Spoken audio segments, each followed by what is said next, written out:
Друг, сегодня день Святого Причастия. День, когда вам нужно пойти в церковь с чистым сердцем. Не оставайтесь дома. Но я оступился и пал. Исповедуйтесь перед Богом, и Он простит.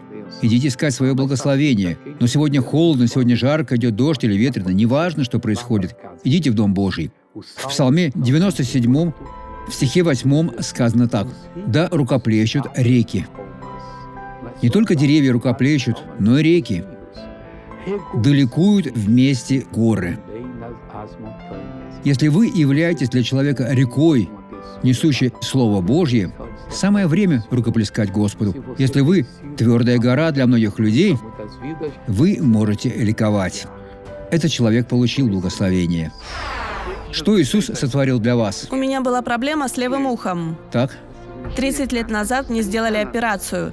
У меня была злокачественная опухоль. Проверка показала, что слух сохранился только на 20%. То есть, когда я смотрела телевизор, если прикрыть здоровое ухо, то я ничего не слышала.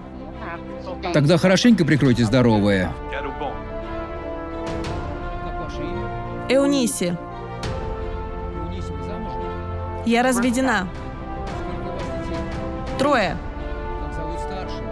Андре. Жулиану. Готово, слава Богу. Бог сделал дело. Слава Богу. Теперь я помолюсь. Отец, я объединяю свою веру с верой этого человека. Я обличаю все зло, что есть в его жизни. Я запрещаю и говорю: болезнь, немощь, зло, уйдите. Все злодеяния убирайтесь прочь.